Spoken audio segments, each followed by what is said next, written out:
All right, mic check. I hope. Is this too close? Is this microphone too close? Yeah.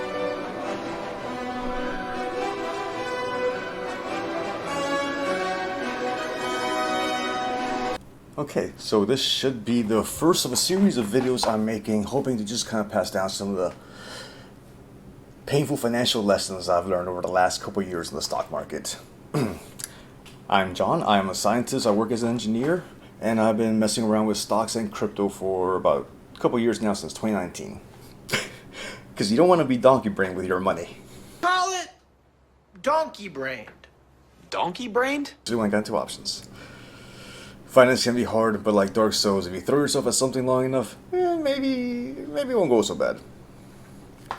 Disclaimer, this is just my experience, and I will only be speaking about my circumstance and my perspective, so be sure to question me, take anything I say with a grain of salt, and more than anything else, make sure that before you make any decision, you're taking in various different data sources and perspective. That way you have the most information, that way you have the most information possible for making an informed decision for whatever is best for you. As with a lot of proper and good advice, a lot of this stuff will be pretty boring, but nevertheless, it's things that you do need to know if your intention is ever to build wealth. Wealth in a capitalistic society is one of the most powerful tools. We all will eventually have dependents or people that we want to help with. Poverty is so crushing, and especially if you live in the United States, money can seriously impact your quality of life and your ability to just be at peace.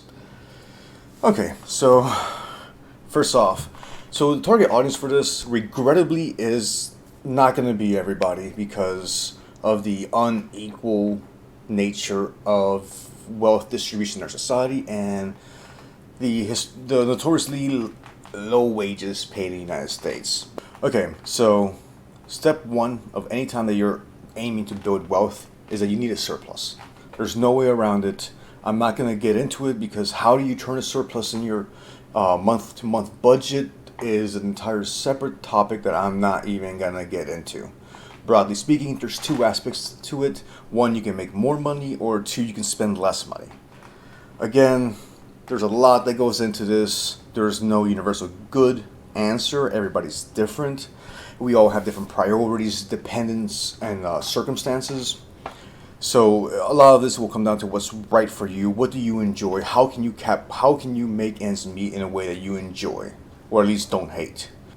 All right. So step one, you got a surplus. You got a couple extra $100, a couple extra $1,000 every month that you don't need. What do you do with that money? How can you build a financial basis for yourself that you can rely on? You and your people can rely on later to make course corrections in your career, to take a chance, unforeseen circumstances, medical emergencies, and so forth. Okay, so first thing you're probably going to want to do is evaluate your debt. Now, I know that in our current circumstance, especially in rhetoric around like political and government debt, there's the notion or the perception that all debt is bad. Not all debt is bad. High interest unsecured debt is bad. So what you're going to want to focus on is mostly going to be credit card debt. So credit card debt will generally run between 15 to 25, sometimes north of 30% APY. Secured low interest debt will probably be anywhere from 3 to 9%. So there is a very different level of time penalty and cost for repaying the different types of debt. So my experience and my advice, again, not financial advice, is target the high interest debt first, obviously. But like I said, not all debt is bad. So once you've eliminated your credit card debt, you're gonna you might look at all the rest of your debt, and like a lot of people I know, you want to get rid of it, right? It's natural. It makes sense. It sounds financially sounds fiscally responsible. But say you have a mortgage at 3% APY. The market grows on average at 9%, or depends on the year, anywhere from 6 to 12% in the last like 5 years.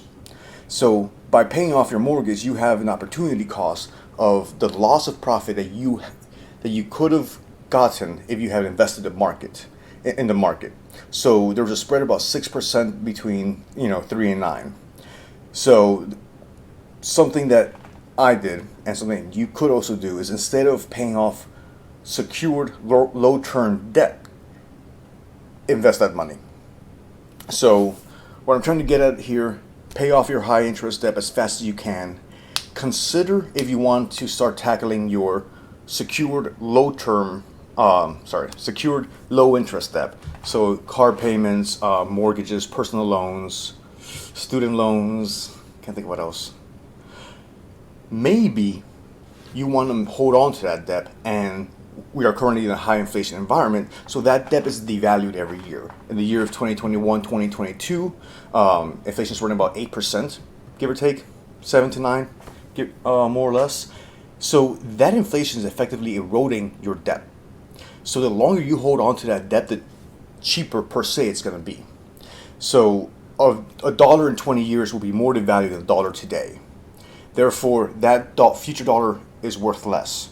So if you can delay your debt with a structured, secure, low interest payment, it could benefit you over the long run as your income potential goes up because of inflation, but your debt is fixed and the value of that dollar is eroded. Okay, just a couple of last notes on debt. Literally every company on the stock market has debt. Debt is not bad. High interest debt is bad. Okay, step 3. 401k or your respective pension retirement fund. My experience in North America, so that's kind of what I'm going off of. So your 401k, what is it? Your 401k is a tax advantage retirement plan, usually provided through an employer. So this is the government's way of saying if you got your own retirement fund, we don't have to pay for you to retire. So the government basically gives you a tax break for you to put the money in. So let's say I get paid $100. I get paid that. I get taxed that at 20%. For example, I take home 80. But let's say I don't need that money. Then I can put it in my 401k. It's tax free. So where I would have gotten $80 because of 20% tax rate, $100 goes into my 401k. So the idea is that you're able to contribute over a long period of time, tax deferred. At some point, I'm gonna have over here. I'm gonna put a graphic right over here about the marginal tax rates. If you're thinking about 401k, you've paid off your debt, you're probably north of 60K in terms of your pay rate. So more than likely, your tax rate will be about 25%. So one of the reasons the saving potential of 401k is so powerful is because you get an immediate return by not paying taxes. So for every dollar you put into your 401k, you're probably going to get 20 to $30 of a tax break. So 20-30% immediate return.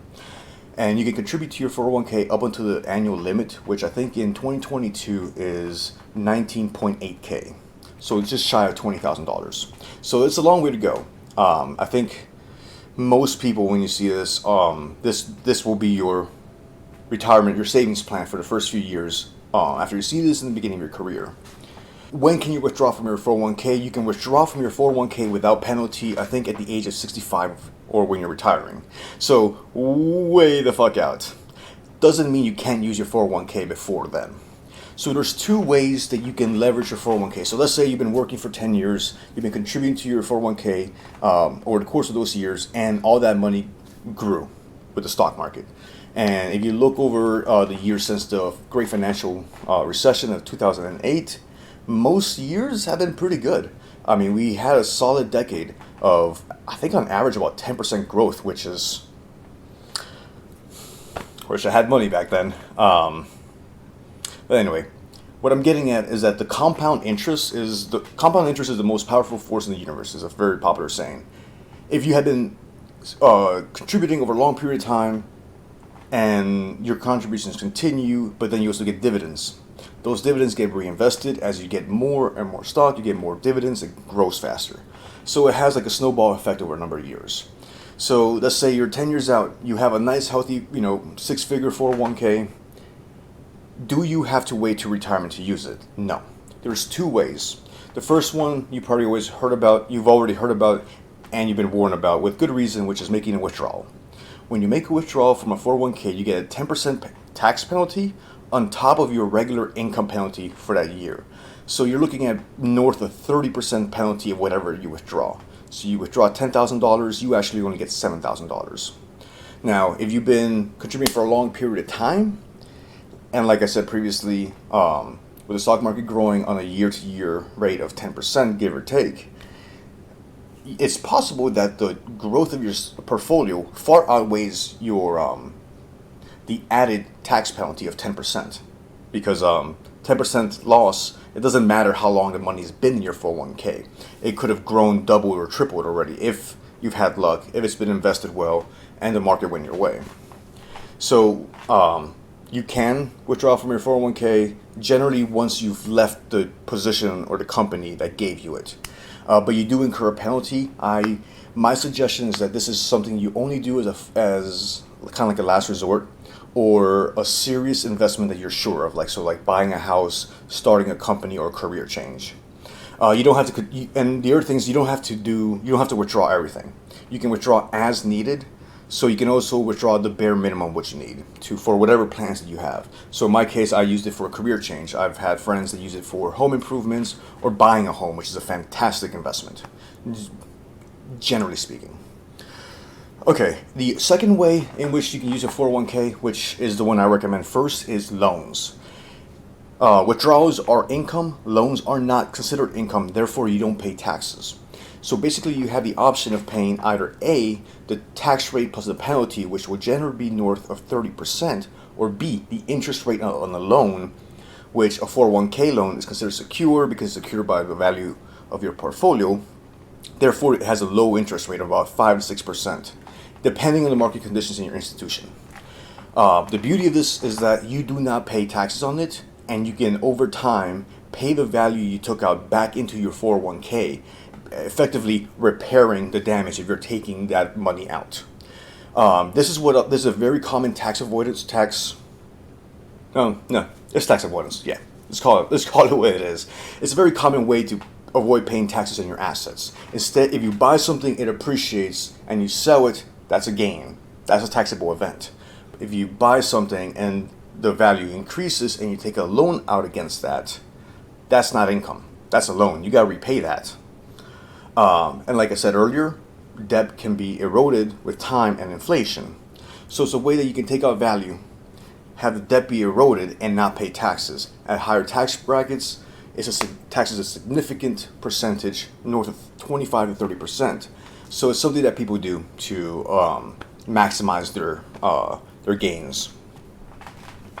Okay, so like I said at the beginning of this video, I'm intending for this to be the first of a series of videos, and that's where I'm going to cover a lot more of the other topics of what I'm going to segue into, which is what do you do after that?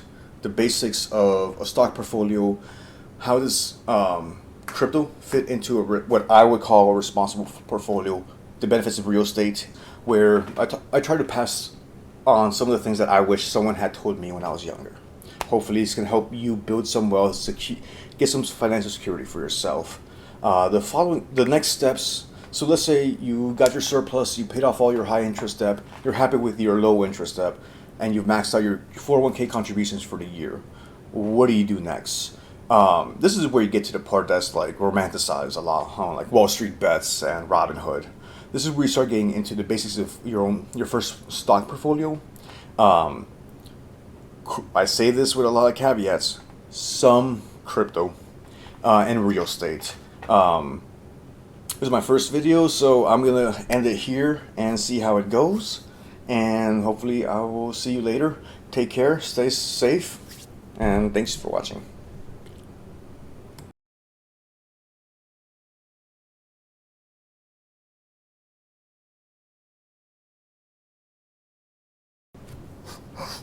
Oh, I'm glad the internet can't smell you.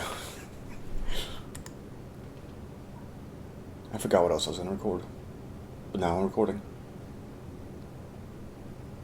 This is nice.